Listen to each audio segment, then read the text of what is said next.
Amputated Baptist Podcast, we gather around to talk theology, politics, and the sweet banjo sound.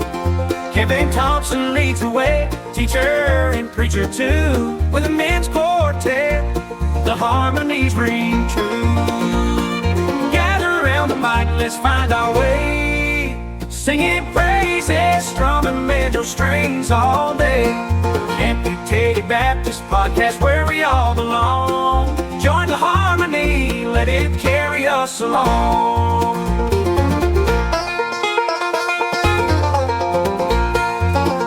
With a passion for faith and a banjo by our side, we don't deep, we don't hide, we take it all in stride. From parables to politics, every topic on the table, let's harmonize together, let's make it stable. In the chord progressions, we find our peace, singing praises, strumming banjo strings all day. Amputated Baptist Podcast, where we all belong. Join the harmony, let it carry us along. Theology, politics, and a little bit of banjo. You're listening to the Amputated Baptist Podcast. And now, here is your host, the Amputated Baptist himself, Kevin Thompson. All right, hello, and welcome back to the podcast. I am joined again here by Joe Walls from Gifts Men's Shelter. Joe, welcome back. It's been such a long time. I know, it's been a whole week. I feel like I haven't even moved, but wow, what a blur. Yeah. So we're back. We're still talking about the idea of discouragement. And Joe is again wearing his old man sweater. I should have, in between the break here, I should have ran and got mine. But again, it's like 80 degrees outside. Yeah. I think we keep the house at 70. See, I like the cold. Yeah, same. So my wife calls me a polar bear. I would have this thing at like 60 if I could get away with it, and if the electricity bill wouldn't skyrocket. But yeah, again, as old people, that's what we got to worry about: electricity bills and things like that. Yeah, so, adulting. Right. Yeah. I'm kind of like Ebenezer Scrooge. I love the cold, but I'm just a happier version. You could probably call me Ebenezer Stooge or something. Now, see, I identify with Scrooge because I'm a cranky person. You can ask any of my students. I'm the Grinch in the Christmas story. I'm the, but it's 6 months from today when we have this recording. No, we don't even talk about that right now. No. Not till after Thanksgiving. Amen. Once I've digested the turkey, Merry Christmas. Until then, no, nothing. From my nap. Yes, yeah. Until then, nothing. I don't want to hear a Christmas carol. I don't want to see an ornament anywhere. Humbug. No. After the Packers and the Lions are on, because they're playing Thanksgiving. Yes. Then we can talk Christmas. Or maybe bring up the tree. You say that in just today, I found out my wife got us tickets to what do they call it? Family night. At Lambeau. So we're going to be going up there in August on a Saturday. I've never been inside a football stadium before. Never been to a football game. All of my friends from New England will curse me out for. Oh, actually, no, wait, back up. I have been in football. I've been at Gillette Stadium. I haven't been there for a game, but I was there. I took a tour, and that was fun. But now, so I'll be at Lambeau. We'll see the Packers. Wow. Well, anyway, I'm not a huge Packers fan, but I will be, for the sake of my marriage and family. Yeah. Well, I think the Packers are going to win that night. Well, I have no doubt they're not going to lose. Yeah, they're not going to lose. Yeah. For those of you who don't know, the uninitiated, this is just basically it's a scrimmage. It's a practice that's open to the public. They buy tickets and stuff. And so I think the tickets were like $10. Although when my wife went into the website, whatever website you do this, she was in line virtually, and she was like number 3,300 something. But we still got the tickets. So that's awesome. Have fun. I think somewhere Tim Beefus, if you're listening to this, you'd be proud. The biggest Packers fan I know. But all right, well, we're not talking about football because I have no clue what I'm talking about when it comes to football, other than Tom Brady is the greatest of all time. It's one man's opinion. It's okay. It should be every man's opinion, but that's enough. Could be, maybe. It's okay. You have the right to be wrong. I mentioned in our show notes that I'll have guests who come in here who I don't agree with. Atheists, yeah. Joe, communists, Democrats, Joe. So yeah, I mean, what? Well, anyway, let's get to our topic. We started talking about this last time, and I wanted to go through this list I have of reasons that cause me to doubt, or reasons that cause me to be discouraged in my faith. And we never got to it. I think we had a good conversation. But so, and I asked you to stick around, and you were willing to do that. So I appreciate that. If you want to learn more about Joe, check out our previous podcast. We talked a little bit about his testimony, and it's worked with Gifts Men's Shelter, and we'll have a link to that as well. So Joe, we mentioned in the last podcast that discouragement should be expected. Don't be shocked by it. Don't be surprised by it. And don't be embarrassed by it. It's something that every Christian struggles with, but not every Christian is willing to talk about. Yeah. And so I think it's important to say stuff. What I love Martin Luther's quote about sin boldly. And he didn't mean by that, go out and sin all you want. But he said, the gist of it is be honest about it. Let's get this stuff out in the light so that we can deal with it. Because if you're hiding stuff, we're not going to deal with that. And you're just going to continue to suffer in silence. And Joe, do you think, I think that there's many, many, many Christians that are filling up our pews that are filled with discouragement, but they're hiding it behind a smile and a cheerful demeanor. Yeah, absolutely. Well, it's my story. I was saved at a young age, and I prayed a lot of prayers of affirmation, as I got older. And I have no shadow of a doubt that I'm saved. But 2003, I was at Life Fest, and I had an experience of the Holy Spirit. It swept me off my feet, if I can use that term as a man. But it was amazing, and just this feeling that I had of God being present in my life and near me. I learned so many things about my faith, and that was really where it took off. It was 03, 04. I was class president at school, and I wasn't popular, but popular enough, I guess. Yeah. And then when I graduated, I took a job working third shift at McDonald's as their manager. And I thought I was prepared for it, but I wasn't, and didn't see my friends anymore, didn't see my family anymore. And it was a tough time, I think, in our church too at the same time, because the pastor that I had connected with was retiring. And so it was really interesting time for me. I gained 100 pounds in 7 months. I was sleeping 14 hours a day, 16 hours a day. I would clock out, go to sleep, wake up, clock in, and it just wasn't fulfilling. But if you looked at me and you talked to me, I always had a smile on my face. People always called me Smiley Joe. And that's better than Sleepy Joe. Yeah, as opposed to Sleepy Joe. Which having kids, I've probably become a little bit of a Sleepy Joe.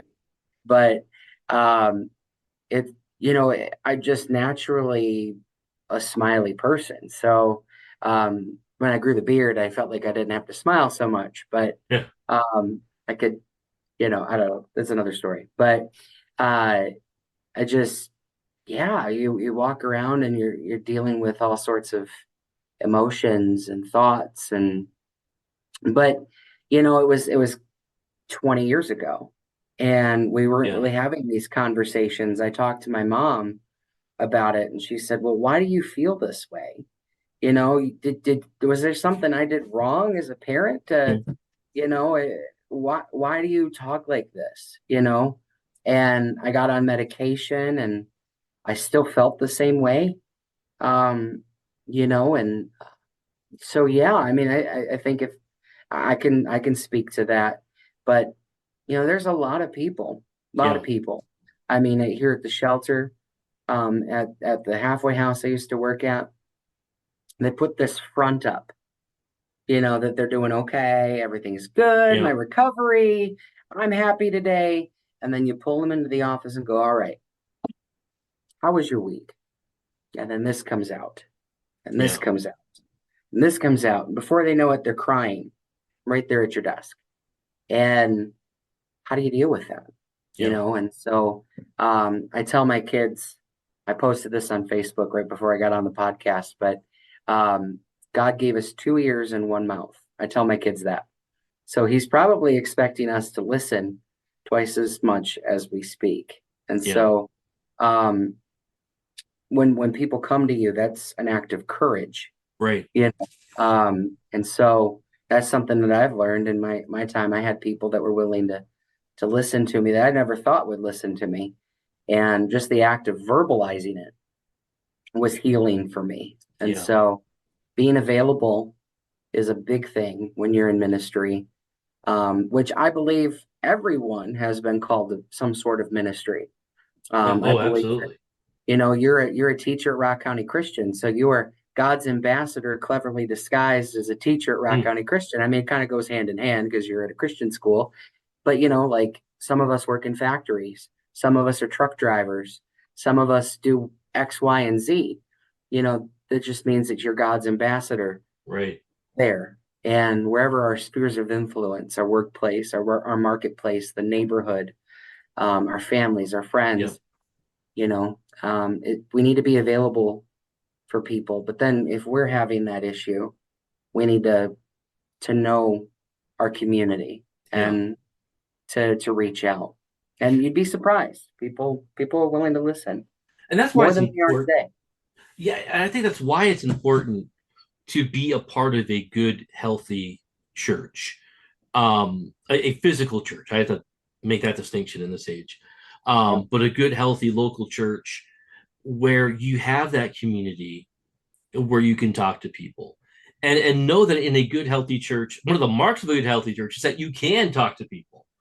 Hmm. You don't have to put on the facade, and there are people that are that you can trust to talk to and want to talk to you. Um, but you mentioned, you know, you have two ears and one mouth, and man, I wish I would keep that in mind more often. Because as a teacher, and Joe, you probably have this issue sometimes. You want to just tell it like it is, and Yep. oh, you get this problem. Well, here, let me solve this for you, and that's not Yep. always helpful.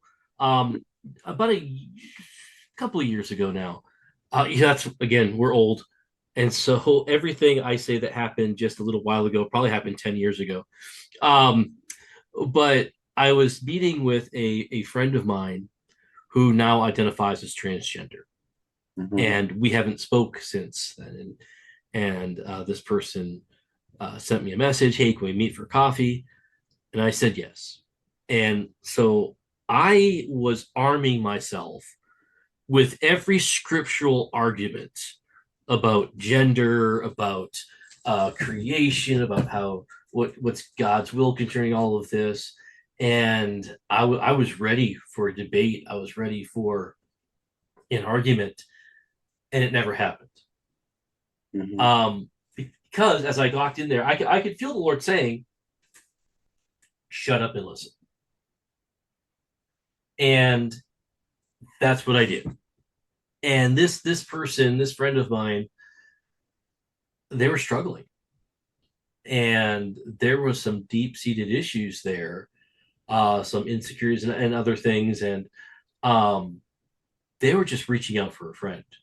They weren't ready because I thought because this person knows where I'm at on these issues. I take what I believe is a biblical stance, um, that there's only two genders, And I knew they knew, because we've talked about this before.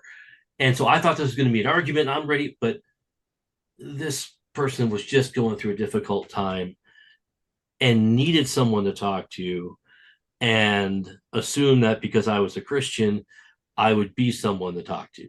And I'm thankful that God had to slap me upside the head and say, listen first, because I would have ruined that relationship had I come in, ready to fight. Um, and so, and so dialogue has taken place since. I don't want to just leave it at that. And man, there've been lots of instances where I believe I've been given an opportunity, a ministry with people because I've been able to listen. Mm-hmm. And I'm looking at our time now, and we're already. So let's get to what I wanted to get to. Don't stop getting me off track, Joe. Sorry. Okay. I'm the host here, and I'm going to take control of this podcast back. I'm going to wrestle it away. No, we've been having a good conversation, but I wrote down these things here, and I thought I'd just mention a few things. These are things I think that cause me discouragement when I get off on one of these things. And I think number one is my own sin. Mm-hmm. When I am wrapped up in a particular sin, all sin separates us from God. Mm-hmm. And so I'm going to be discouraged if my own sin is getting in the way. I look at, this is the Amputated Baptist podcast. I'm amputated because I went through a horrible situation where I had to have my foot amputated. And why was that? It's because of sin. I wasn't taking care of myself. I wasn't doing the things that I knew I had to do, that I've been warned about many times. And that triggered a very difficult time for me. But when I look back on that, it's like, well, it was difficult because of my own doing.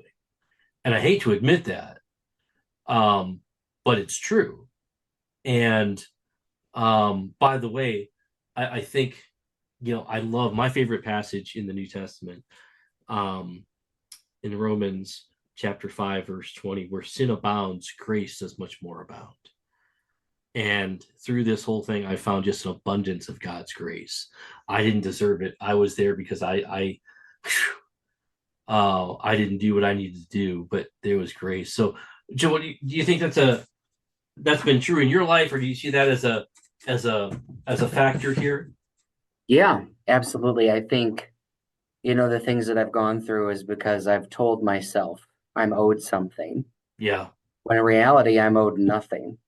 right. And it is only by God's grace. Or it's been something that I've said that I didn't come out right, or maybe I didn't mean to say. It reminded me of the passage. I forget where it's at, but even a fool will be thought wise if he is silent. Yeah, And so I've learned, this is not about me. My faith is not about me and what I think about things or what I perceive. I'm owed nothing. It is merely, I am a former bondservant who has been bought with the blood of Christ, and I yeah, am meant to become his servant. I'm to serve him and his will and his word, to spread that. And so I want to be a mirror of that. But it takes relationships. yeah, It takes intentionality. And I just, where I've gone through things, it's been because I think, and I want to say this too, in my fight with depression, I want to say everybody struggles with it differently. yeah, And I think for many, that requires medication, that requires therapy, that requires a conversation with a medical professional, your yeah, doctor, or therapist. But for me, I found it was stinking thinking. That's what I call mm, it. It was a bunch of negative thought processes. And God, I think, allowed me to go through that. Because remember, God doesn't do this. He allows us to go through it, but he isn't the cause of my depression. He didn't say, all right, this is something I'm going to put on him now. This is something I think that the devil put in me. And I want to get into identity. I wasn't secure in my identity. Now, you hear that usually these days, and it means something like what your transgender friend probably went through. But for me, I knew I was a believer. But who am I as a believer? And that I had to pray about that. And I found, the motivational gifts in Romans 12. You have administration, teacher, giver. Mine is exhortation, which means to encourage, to advise and counsel. And so I think that that is why the devil wanted to discourage me, because I'm an encourager. I love to Mm. encourage people. And so what the enemy meant for bad, for evil, God meant for good. Yeah. And so I often think about that when I'm going through something and I'm getting discouraged. I'm asking myself, is this about me? Is this about, you know, my perceptions, my thoughts, some feeling I'm owed something, because I'm owed nothing. Yeah. This is about God at work in me. And if I'm convinced that God has brought me to this, then I will push back. But otherwise, if it's a chance for me to learn, then I'll just sit back and I'll try to Yeah. see where the lesson is at in this. And that's not comfortable. That's not Right. comfortable. But it's knowing who I am and where God is at. It's where the place of God's at. And I think sometimes that's an act of grace where you are made aware of your own sin, you're made aware of your own problems. Because if God were just vindictive, like, you know what? Fine. You want to do that? Go for it. See where that gets you. See where that takes you. But instead, I think he brings some of these things, and this is where I differ a little bit from what you said. I think sometimes he brings the difficulty or the sadness to kind of wake us up and realize, hey, you're not thinking right. Maybe you've got the sin of pride, or maybe you've got something else going on. Yeah. And I want you to be aware of that, because I don't want you to continue to suffer in that. And I don't want you to go down that road, because I know where it leads. And I want to get you back to where you should be, get you back on the straight and narrow. Yeah. All right. Number two, I have when you forget the bigger picture, where you forget that, yes, God is in charge. And we read last week Romans 8:28, for we know that all things work together for good to those that love God, to those who are called according to his purpose. In that God has, I always compare it to the puzzle. I'm not a puzzle guy. Are you a puzzle guy? No. No. Okay, good. I hate puzzles, but I know enough about puzzles when you open the box, you pour them all out, and every piece is going to go into the right thing. And if you're not looking at the picture on the box, you don't know where, first off, you don't even know what it is, and you don't know where to put the pieces, and you're going to be all mixed up. But if you've got your eye on the picture, okay, well, it makes sense that this is going to go here, and this is going to go here, this is going to go here. So when my mind forgets about God's overall purpose and his plan, and I just get wrapped up in my own little situation, oh wow, yeah, I don't know what's going on, and that's going to cause problems, that's going to cause doubt, and that's going to cause some issues. Mhm. Yeah, it's being secure in who you are, Mm. and knowing where God is at. Pastor Jason at Bethel, he said one time, if you can't see God, look for the grace. Where do you see grace at in your life? Where do Yeah. because that's usually where God is found. It's the kindness of God that leads us to repentance. But, Right. you know, uh, it's being secure in who we are, and knowing that God is at work, even when we can't see it. It's like the Right. song Waymaker, right? Even when I don't see it, you're always working. Yeah. And so um, that's easier said than done. It's Right. extremely easier said than done. And, but I, yeah, I mean, not being able to see the big picture. There's been a lot of times, like the disciples, right? I'm Yeah. reminded of them. How could they see the big picture when Jesus is in the tomb? And Right. sometimes we just have those moments where we're just at a loss. But it's just being convinced that greater is He that is within me than he that is of this Right. world, and knowing that standing on His promises. that, he who began a good work in you will see to it to completion, and believing in that. Yeah. There's been so many seasons of my life where I've doubted. I left pastoral ministry in May of 2017. May 1st, 2017 was the last day, if you will, punched a clock Yeah. as a pastor. And, that's still ticking. But I believe that God has called me to pastoral ministry. I don't exactly know what that looks like, where Right. that's going to turn up. I do have a ministry opportunity in front of me now that I'm just waiting for the word from the church if they want to hire me or not. Maybe they don't, but they know who I am, and I've spoken with them a lot. I'm friends with many of them, and so um, will it turn about? I don't know, but maybe I'm meant to go through another 7 years of this. We have to approach it with not my will, but yours be done, Lord. Right. And so Right. if you ordain for me to punch a clock again, then I'm wholly surrendered to that. If not, you mean for me to be in the wilderness for another 7 years? Do this, here it Yeah. gifts. I'm all in. Right. Tomorrow isn't a guarantee. Tomorrow will worry about itself, right? Yeah. Don't worry about it. We worry about today. And that's where God is at work, is in today. Now he's already there. He's already there tomorrow. Yeah. And it's kind of like spiritual hide and go seek. We're seeking his will. And in his timing we find that. Right. And being okay with that. You said something really great. You quoted Pastor Jason from Bethel Baptist there in Janesville.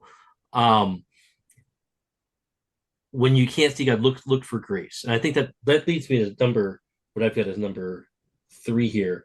When we focus on our trouble more than we focus on Christ. Mm-hmm. You have the classic example of Peter, when Jesus says, "Hey, come out and see me. Come and walk on the water here." And what does he do? He looks at the waves and not on Christ, and he starts to sink. And I think that we forget all of Christ's blessings. What really, last year I taught Old Testament survey, and what really strikes me about the entirety of the Old Testament is the emphasis on history, where Israel's history is constantly being brought back to their memory. It's being rehearsed over and over and over again, because we kind of forget when we look at our present circumstances. We see, oh, wait a minute. I remember there was a message I heard years ago from a terrible preacher. Terrible preacher. I'm not going to mention his name because I don't want him associated with my podcast at all. He's since passed on. But the title of the message was great. The title of the message is "The God of the Red Sea is the God of the Jordan River." And you think about, as Israelites there in Joshua are preparing to cross over they're going to step into the Jordan River, and they're about to go into the promised land. They had to take a little step of faith first until the waters parted. But as you can imagine, some of them, now a whole generation had died at this point, but you can imagine some of them might remember, I remember Dad saying something about a similar situation where God had worked. And this sounds like what happened over in Egypt with the Red Sea, or that we're going to, oh God, this is a similar, maybe God's going to work. And we kind of forget, when we focus on just what's going on in the present, what's going on now, we forget to look for the signs of grace. We forget to look at what God is doing in a positive way and what he has done in the past. I know that goes on in my life all the time. How many times, I tell my kids, don't get this idea that you're better than the people in the Old Testament, because you're going through the same thing. In fact, that's what Paul says in 1 Corinthians 10, I believe it is. This was given to us as an example. You're going through that. Yeah. And that's an example I've even spoken about, like with the kids at Bethel in the class that I teach, that, we open the Bible and we go, these Israelites, they were Yeah. boneheads, man. Like, what's wrong with them? I mean, you just went through 7 plagues, in Egypt. God has literally opened up the Red Sea, and you Yeah. walked across on dry land, and then you're gonna worship a golden calf. Right. Like, what is wrong with you? You know, like I would still be just like traumatized, like trying to process all this. What did I just see? And giving God the glory for that. But you're worshiping a golden calf, Yeah. bro. What's going on? And so but I just got done with an Old Testament survey class at Moody, and you see how it complements the New Testament. But you look at it and you see how the nation of Israel, you just took those 3 words out and you put Joe Walls. Yeah. And oftentimes I do the same exact thing. And in this culture where we're all based on our phones, Yeah. it's very fast paced, and we often forget the things that we did. And I think that that's why that it's important, that God had them build the 12 stones to Right. remember, Yep. what he had done. It's important for us to remember what he did. We can't have our eyes solely on tomorrow or today. We have to remember the past. We Yeah. have to remember what he's brought us from. And that often tells us where he's going. Yep. I think in my life, one of the things that has been a source of discouragement is that I oftentimes forget where God is at, or Yeah. maybe what he's doing, or I'm speeding up the process rather than taking time to really truly seek his will out and pray about it, think about it, read the word. And I found God is A, B, C, D. He's not A, X, L, Right. J. He's not all over. It's usually pretty sequential, and so that is, and being a parent too. I tell you, if there's no greater way to grow as a parent, it's learning the patience of God by having Yes. patience with your children, Yeah. and so um, it's never in my timing. My timing, man. I mean, Right. the year that Jack was born, 2016 and 2017 were such tumultuous years in my life. I had job after job after job because I wasn't secure in this new identity of being a parent. I wasn't secure. I was afraid that I wasn't going to have enough money. I Yeah. wasn't going to have, and then it flipped on me in 2017 when we had Jonah, and now all I'm doing is working, and I'm afraid that my kids are not going to grow up to have a father, and so then I flipped on that, and then it was just a mess. But Right. again, God is faithful, and He's brought me through that, and so I don't have to worry necessarily. We see that in the world today. Yeah. 2015, when Andrea told me she was pregnant with Jack, I was like, what in the world are these kids? This is right after the Supreme Court legalized same-sex marriage. Right. Yeah. And it was right after, probably a month after that. And I was like, what in the world is the kind of world are they going to inherit? This world is so changing from when I was a kid, and I was reminded of Esther 4:14, where it says, you were made for a time such as this. Right. And so my in-laws, my parents, my grandparents, they were all made for a different time. They were made for their generation. And I was created for a time such as this. My Yeah. kids will be created for a time such as their own. And it's just learning to trust the process, if you want to call it a process, but Yeah. just trusting his will. Yeah. Well, Joe, I've got 4 other points to go through, and we have already come to the end of yet another podcast. Our conversation just has to stop. Yeah. We're having too much of a fun time with this. Yeah. So we're gonna have to wrap up this podcast. Are you able to stick around even a little bit further? Or all right, let's do that. So we're gonna wrap this podcast up here. So if you want to come back next time for the exciting conclusion, and it will be a conclusion this time, to our talk, our old man sweater dialogue on discouragement. Oh, see, that's where we're gonna get the title, the old man dialogue on discouragement. Yes, that's what we're doing. Back in my day. So check out our website, www.amputatedbaptist.com. And again, I'm old because I still say the www, even though I've been reminded many times you don't need to put that in there anymore. I'm sorry, I was created before the internet, so I existed before. I remember dial-up. I remember America Online. I remember back in my day. Anyway, so check us out at that website, and we'll see you back here next time. Singing praises, strumming banjo strings all day.